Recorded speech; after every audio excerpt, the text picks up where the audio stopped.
ইউক্রেনের বিদ্যুৎ কেন্দ্রে রাশিয়ার ড্রোন হামলা।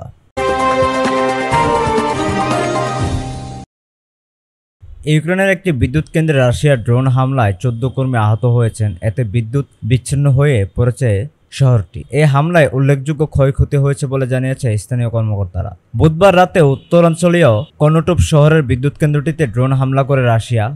ব্রিটিশ বার্তা সংস্থা রয়টার্সে এই খবর জানিয়েছে। শহরের বিদ্যুৎ পুনরুদ্ধারের কাজ করছে উদ্ধারকারীরা। যুদ্ধ শুরুর আগে কর্নোটুপে প্রায় 13,000 মানুষ বসবাস করত। আঞ্চলিক কর্মকর্তারা বলেছেন, হামলার সময় 10টি বিস্ফোরণ হয়েছে। শহরটির মেয়র আর্টেম সেমেনিকিন বলেছেন, হামলায় বিদ্যুৎ ব্যবস্থা গুরুতরভাবে ক্ষতিগ্রস্ত হয়েছে।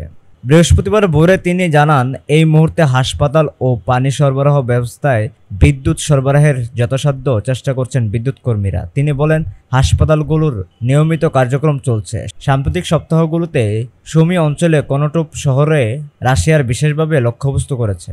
ইউক্রেনের বিমান বাহিনী জানিয়েছে, বিস্তৃত শহর হামলার অংশ হিসেবে কর্নোটুপ শহরে হামলা চালানো হয়। এ সময় শহরটিতে 64টি ড্রোন নিক্ষেপ করা হয়েছিল। 9টি বিভিন্ন অঞ্চলে সেগুলোর 44টি গুলি করে ভূপাতিত করা হয়েছে। 2022 সালের ফেব্রুয়ারিতে রাশিয়ার ইউক্রেনে হামলা শুরু করার পর থেকে সেখানে এ ধরনের হামলা নিয়মিত হচ্ছে। আঞ্চলিক প্রসিকিউটর ও স্থানীয় কর্মকর্তারা জানিয়েছেন, হামলায় 7টি অ্যাপার্টমেন্ট ভবন ও চিকিৎসা ও শিক্ষা প্রতিষ্ঠান, একটি দোকান, একটি ব্যাংক এবং শহরের ট্রামওয়ের একটি অংশ ক্ষতিগ্রস্ত হয়েছে। এদিকে গভর্নর সেরি তিউরন বলেছেন, রাশিয়ান ড্রোন হামলার ফলে কেন্দ্রীয় খমেলনিটস্কি অঞ্চলে একটি আসবাবপত্রের গুদামে আগুন লেগেছে। সকালে দমকল বাহিনী আগুন নিয়ন্ত্রণে আনার চেষ্টা করতে দেখা গেছে।